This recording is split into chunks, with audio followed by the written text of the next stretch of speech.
हर हर महादेव। कुछ बातें चैनल में आप लोग का स्वागत है। आज मैं आप लोग को सुनाने जा रहा हूँ करवा चौथ व्रत की कथा। तो चलिए शुरू करते हैं। इससे पहले यहाँ मेरे चैनल को सब्सक्राइब, वीडियो को लाइक कर दीजिए। चलिए मैं शुरू करती हूँ। करवा चौथ के दिन इसे सुनने से व्रत का पूरा फल मिलता है। यह व्रत एक प्राचीन है। इसका प्रचलन महाभारत के से पूर्व का है। यह व्रत सौभाग्यवती महिलाओं के लिए उत्तम माना जाता है। सामान्य मान्यता के अनुसार सुहागिनी इस व्रत को अपने सुहाग पति के दीर्घायु के लिए रखती हैं। कहा जाता है इसे पांडव की पत्नी द्रौपदी ने भी किया था। यह व्रत कार्तिक के पक्ष के चंद्रोदय चतुर्थी में किया जाता है। कार्तिक मास के कृष्ण पक्ष की चतुर्थी का करवा चौथ कहते हैं। सौभाग्यवती स्त्रियों के लिए यह बहुत ही श्रेष्ठ व्रत है। स्त्रियां इस दिन व्रत को पति के दीर्घायु जीवी होने के लिए करती हैं। इस दिन सुहागिन स्त्रियां चावल पीसकर दीवार पर करवा चौथ बनाती हैं। करवा चौथ बनाती हैं और जिसे बर कहते हैं। इस करवा चौथ में पति के अनेक रूप बनाए जाते हैं, जैसे सुहाग की वस्तुएं, जैसे चूड़ी, बिंदी, बिछुआ, मेहंदी, महावर आदि के साथ साथ दूध देने वाले गाय, करुआ बेचने वाली कुम्हारिन, महावर लगाने वाली नाइन, चूड़ी पहनाने वाली मनिहारी, 7 भाई और उनकी इकलौती बहन, सूर्य, चंद्रमा, गौरा, पार्वती आदि देवी देवताओं का भी चित्र बनाए जाते हैं। सुहागिन स्त्रियों को इस दिन निर्जला व्रत रखना चाहिए। रात्रि को जब चंद्रमा निकल आए तो उसे अर्घ देकर भोजन करना चाहिए। पीली मिट्टी की गौरा बनाकर उसकी पूजा करनी है। यदि दीवार पर करवा चौथ न बना पाए तो कोई असुविधा से तो आप मार्केट में, बाजार में चित्र लाकर दीवार पर लगा सकते हैं, जो कि मार्केट में मिल रहा है।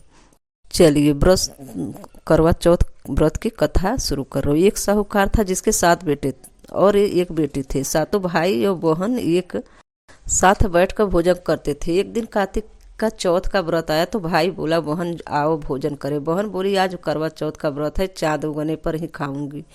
तब भाइयों ने सोचा कि चाँद उगने पर बहन भूखी रहेगी। तो एक भाई ने दिया जलाया, दूसरा भाई ने चलनी लेकर उसे ढका और नकली चाँद बनाकर दिखाकर कहने लगे कि चल चाँद उगाया है, अर्घ दे ले। बहन अपनी भाभियों से कहने लगी कि चलो अर्घ दे। भाभियाँ बोली, तुम्हारा चाँद उगा होगा, हमारा चाँद तो नहीं उगा है। बहन ने जब अकेले ही अर्घ दे दिया और खाने लगी तो पहले ही ग्रास में बाल आ गया, दूसरे में ग्रास में कंकड़ आया, तीसरे में ग्रास में मुंह की ओर किया तो उसका ससुराल से संदेश आया कि उसका पति बहुत बीमार है, जल्दी भेजो। माँ ने जब लड़की को विदा किया तो कहा कि रास्ते में जो भी मिले उसके पांव लगाना और जो कोई सुहाग का आशीष दे उसके पल्ले में गांठ लगाकर उसे कुछ रुपए दे देना। जब बहन भाइयों से विदा हुई, रास्ते में जब जो भी मिला उसने यही आशीष दी कि तुम 7 भाइयों की बहन बनी रहो, तुम्हारे भाई सुखी रहें और तुम उनका सुख देखो। सुहाग का आशीष किसी ने भी नहीं दिया। जब वह ससुराल पहुंची तो दरवाजे पर उसकी छोटी ननद खड़ी थी। वह उसके भी पांव लगी तो उसने कहा, सुहागिन रहो पूतो हो। और उसने यह सुनकर पल्लों में गांठ बांधी और ननद को सोने का सिक्का दिया। तब भीतर गई तो सास ने कहा, पति धरती पर पड़ा है। तो वह उसके पास जाकर उसकी सेवा करने के लिए बैठ गई। बाद में सास ने दासी को हाथ बची खुची रोटी भेज दी। इस प्रकार से समय बीतते बीतते मृगशिर मार्गशीर की चौथ आई तो चौथ माता बोली, करवा ले भाइयों की प्यारी करवा ले। लेकिन जब उसे चौथ माता नहीं दिखलाई तो वह बोली, हे माता, आपने मुझे उजाड़ा तो आप ही मेरा उद्धार करोगी, आपको मेरा सुहाग देना पड़ेगा।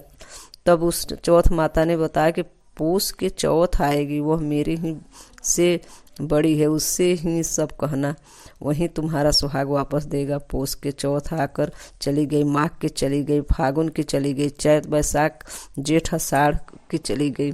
सावन भादो की सभी चौथ आई और वहीं कहकर चली गई कि आगे वाली को कहना। आज सुनी कुवार की चौथ की आई तो उसने भी बताया तुम कार्तिक की चौथ नाराज है, उसी से तुम्हारा सुहाग लिया है, वहीं वापस कर सकती हैं, वहीं आएंगे तो पाँव पकड़ कर विनती करना, यहाँ बता के वह चली गई। जब कार्तिक की चौथ आए तो गुस्से में बोली भाइयों की प्यारी करवा ले, दिन में चाँद उगानी करवा ले, व्रत खंडन करने वाली करवा ले, भूखी करवा ले। यह सुनकर वो चौथ माता को देखकर उसके पांव पकड़ कर गिड़ाने लगी, है चौथ माता मेरी सुहाग तुम्हारे हाथों में है, आप ही सुहागिन को सुहागिन करे। तो माता बोली पापिन हत्यारे मेरे पांव पकड़ कर क्यों बैठी है। तब वह बोली कि तो मुझे भूल गई थी, क्षमा कर दो, उसे क्षमा कर दो, अब भूल नहीं करूँगी। तो चौथ माता प्रसन्न होकर आंखों से काजल, नाखूनों में से मेहंदी और टीके में से रोली लेकर छोटी अंगुली की से उसके पति पर छींटा दिया तो वो उठकर बैठ गया। बोला कि आज मैं बहुत सोया हुआ हूँ। बोली क्या सोए, मुझे तो 12 महीने हो गए। तो क्या सोए, मुझे तो 12 महीने हो गए, अब जाकर चौथ माता मेरा सुहाग लौटाया। तब उसने कहा जल्दी से माता का पूजन करो। तब चौथ की कहानी सुनी, करवा का पूजन किया तो प्रसाद खाकर दोनों पति पत्नी चौपड़ खेलने बैठ गए। नीचे से दासी आई, उसने उन दोनों को चौपड़ पासे से खेलते देखा तो उसने सासू जी से जाकर बताया। तब वे सारे गांव में यह प्रसिद्ध हो गई कि सब स्त्रियां चौथ का व्रत करें, सुहाग अटल रहेगा। जिस तरह साहूकार की बेटी का सुहाग दिया उसी तरह चौथ माता सबको सुहागिन रखे। यही करवा चौथ के उपवास की सनातन महिमा है। करवा चौथ व्रत की दूसरी कथा अति प्राचीन काल की बात है। एक बार पांडु अर्जुन तप करने के लिए नीलगिरी पर्वत पर चले गए। उधर पांडवों ने अनेक मुसीबतों पहले से ही थी। उससे द्रौपदी शोक विहील हो कृष्ण की आराधना की। कृष्ण उपस्थित हुए और पूछा कहो तुम्हें क्या कष्ट है। द्रौपदी ने हाथ जोड़कर कहा प्रभु मुझे क्या कष्ट है, आप तो स्वयं जानते हैं, आप तो अंतर्यामी, मुझे कष्टों के बोझ से विह्वल कर दिया है। क्या कोई ऐसा उपाय है जिसने इन कष्टों से छुटकारा मिल सके। तुम्हारा प्रश्न उत्तम है। द्रौपदी कृष्ण मुस्कुराकर बोले प्रभु मुझे दुख नारी का कष्ट दूर करने का उपाय बताए। द्रौपदी ने पूछा। यही प्रश्न एक बार पार्वती जी ने शिव जी से किया था। शिव जी ने करवा चौथ का विधान बताया था। फिर प्रभु करवा चौथ की जानकारी मुझे भी दीजिए और उसकी कथा कहिए। तब कृष्ण ने एक पल सोचने के बाद कहा दुख सुख तो संसारिक माना जाता है, प्राणी उसमें सदा ही लिप्त रहते हैं। मैं तुम्हें अति उत्तम करवा चौथ के व्रत की कथा सुनाता हूँ, उसे ध्यान से सुनो। प्राचीन काल के गुणी विद्वान धर्मपरायण एक ब्राह्मण रहता था। उसके 4 पुत्र थे। गुणवती सुशील पुत्री थी। उस पुत्री ने विवाहित होकर चतुर्थी का व्रत किया, किंतु चंद्रोदय से पूर्व उसने क्षुधा ने बाध्य कर दिया। उसके स्नेही भाइयों ने छल से पीपल की आड़ में कृत्रिम चंद्रमा बनाकर दिखा दिया। लड़की ने अर्घ देकर भोजन कर लिया। भोजन करते ही उसके पति की हृदय गति बंद हो गई। इससे दुखी हो उसने अन्न जल त्याग दिया और उसी रात्रि इंद्राणी भूमि चरण करने आए। ब्राह्मणी पुत्र ने उनसे अपने दुख का कारण पूछा। इंद्राणी ने बताया तुम्हें करवा चौथ व्रत में चौथ दर्शन से पूर्व भोजन कर लेने से कष्ट मिला। तब उस लड़की ने हाथ जोड़कर विनय की इससे मुक्त होने का कोई उपाय बताए। इस पर इंद्राणी ने कहा यदि तुम विधि पूर्वक अगली करवा चौथ व्रत करो तो तुम्हारे पति पुंजीवित हो जाएंगे। कन्या ने ऐसा करने कर वचन दिया तो उसके पति स्वस्थ हो गए। इस पर उस कन्या ने वर्ष भर प्रत्येक चतुर्थी का व्रत किया और अंत में अखंड सुहाग प्राप्त किया। श्री कृष्ण ने कहा हे द्रौपदी यदि तुम इस व्रत को करोगे तुम्हारे सभी संकट टल जाएंगे। इस प्रकार द्रौपदी ने इस व्रत के किया और पांडव सभी क्षेत्रों में विजयी हुए। इस प्रकार सौभाग पुत्र आदि और धन धान की इच्छुक स्त्रियां को यह व्रत विधि पूर्वक करना चाहिए। व्रत से भगवान शंकर की आरती की जाती है। इस व्रत में भगवान शंकर का भी आरती की जाती है। करवा चौथ का तीसरी कथा। एक ब्राह्मण परिवार में 7 बहुएं थे। 6 बहुओं के मायके वाले बहुत अमीर थे। इसी कारण इस ससुराल में उनका बड़ा मान था, परंतु छोटी के मायके में कोई नहीं था। वह घर का सारा काम काज करते थे, सबकी सेवा करते थे, पर कोई उसे प्यार नहीं करती। सभी दुत्कारते रहते। तीज त्योहारों पर जब भी उसके मायके से कोई नहीं आता तो वह बहुत दुखी होती। हर वर्ष की तरह इस वर्ष भी करवा चौथ का व्रत आया। अन्य बहुओं के मायके से उनके छोटे भाई करवा लेकर आए, पर छोटे मायके से मायके में यदि कोई होता तो करवा भी लाता। माँ सास भी छोटी को खरी खोटी सुना रही थी। वह दुखी हो घर में निकल पड़ी और जंगल में जाकर रोने लगी। तो एक नाग बहुत देर से उसका रोना सुनता रहा। अंत में उसने बिल से निकल कर आया और छोटी बहू से पूछने लगा, बेटी क्या बात है, तुम रो क्यों रही हो? छोटी बहू बोली, आज करवा चौथ है, मेरा कोई भाई नहीं, यदि मेरा कोई भाई होता तो आज जरूर करवा लेकर आता। नाग की छोटी बहू पर दया आई। नाग ने कहा, बेटी तुम घर चलो, मैं अभी करवा लेकर आता हूँ। थोड़ी देर बाद नाग छोटी बहू के ससुराल पहुंचा। ससुराल वाले इतना सम्मान देखकर चकित हो गए, उससे सास भी प्रसन्न हो गई। सास ने प्रसन्न हो मन से छोटी बहू को नाग देवता के साथ भेज दिया। नाग देवता छोटी बहू को अपना सारा महल दिखाया और कहा, जितने दिन चाहो आराम से रहो, मन चाहे खाओ, मन चाहे पहनो, हर पर एक बात याद रखना, सामने रखी नाद कभी मत खोलना। छोटी बहू सारा समय महल में आराम से काटती, पर नाद के बारे में उसकी उत्सुकता बढ़ती जाती। एक दिन जब घर में कोई नहीं था तो नींद में उठकर देखा तो हजारों छोटे छोटे सांप बच्चे इधर उधर रेंग रहे थे। उसने जल्दी से नाद ढक दी। जल्दी में एक नाग की पूंछ नाद के नीचे आकर कट गई। शाम को नाग के आने पर छोटे ने अपनी गलती स्वीकार कर ली। नाग ने उसे क्षमा कर दिया। जब छोटे ने ससुराल जाने की इच्छा की तो उसे धन रत्न आदि देकर विदा किया। छोटी ससुराल में जब उसकी बड़ी इज्जत होने लगी। अब उसको उनकी बड़ी उन्नत, जिस सांप की पूंछ कटी थी वो उसे बंडा कहकर तंग करते थे। एक दिन उसने अपनी माँ से पूछा कि मेरी पूंछ कैसे कटी। माँ ने कहा, छोटी बहू की नाद उठाने पर जल्दी से रखने पर ही तुम्हारी पूंछ कट गई।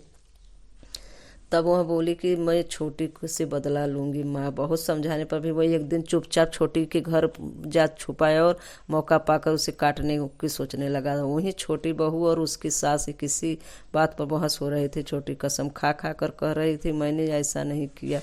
वह कह रही थी कि मुझे बंडा भैया से प्यारा कोई नहीं, उन्हीं की कसम खाकर कहती हूँ, मैंने ऐसा नहीं किया। बंडा ने जब सुना तो सोचने लगा, तो मुझसे इतना प्यार करती है, मैं उसे ही काटने आया हूँ। यह चुपचाप घर चला गया। माँ ने पूछा, चल ले अब आए बहन से बदला?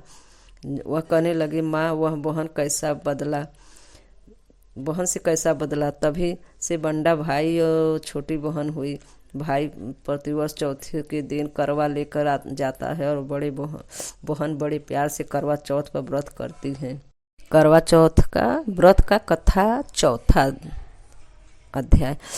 प्राचीन काल में करवा नाम की एक पतिव्रता स्त्री अपने पति के साथ नदी के किनारे पर गांव में रहती थी। कार्तिक मास के कृष्ण पक्ष के चतुर्थी चौथ के दिन उसका पति नदी में स्नान करने के लिए गया। स्नान करते समय एक मगरमच्छ ने उसका पैर पकड़ लिया। वह करवा नाम लेकर जोर जोर से अपनी पत्नी को पुकारने लगा। उसकी आवाज़ सुनकर उसकी पत्नी दौड़कर आई और उसने नगर के कच्चे धागे से बांध दिया। मगर वह बांध कर वह यमराज के यहाँ पहुंची और यमराज से बोली, भगवान मगरमच्छ ने मेरे पति के पैर पकड़ लिया था। मैं पैर पकड़ने के अपराध में आप अपने बल से उस मगरमच्छ को नरक में ले जाओ। यमराज ने कहा, अभी मगरमच्छ की आयु शेष है, अतः मैं उसे मार नहीं सकता। इस पर कारवा ने कहा, यदि आप ऐसा नहीं करोगे तो मैं आपको श्राप देकर नष्ट कर दूंगी। यह सुनकर यमराज डर गए और वह उस पतिव्रता स्त्री करवा के साथ जाकर मगरमच्छ को उन्होंने यमपुरी भेज दिया और करवा के पति दीर्घायु प्रदान की। उसी दिन से यह करवा चौथ मनाई जाती है और सुहागिन स्त्रियों के द्वारा व्रत रखा जाता है। यह करवा माता, जैसे तुमने अपने पति की रक्षा की वैसे सब पतियों की रक्षा करना। बोलो करवा माता की जय। बोलो करवा माता की जय। जय गणेश जय गणेश जय गणेश देवा, माता जाके पार्वती पिता महादेवा। पान चढ़े फूल चढ़े और चढ़े मेवा, लड्डूवन का भोग लग संत करे सेवा। एक दंत दयावंत चार भुजाधारी, मस्थे सिंदूर सोहे मूस की सवारी। अंधन को आँख द कोढ़िन को काया, बाझन के पुत द निर्धन को माया। हार चढ़े फूल चढ़े और मेवा, सुर श्याम शरण आए सफल कीजिए सेवा। दीनन की लाज रखो समसुतवारी, कामना को पूरा करो जग बलिहारी। जय गणेश जय गणेश जय गणेश देवा, माता जाकी पार्वती पिता महादेवा। अंत में शंकर जी का आरती किया जाता है। ओम जय शिवकारा वाला आरती करके प्रार्थना करिए। चलिए, अब वीडियो कैसी लगी मेरे चैनल को सब्सक्राइब और वीडियो को लाइक कर दीजिए। धन्यवाद। हर हर महादेव।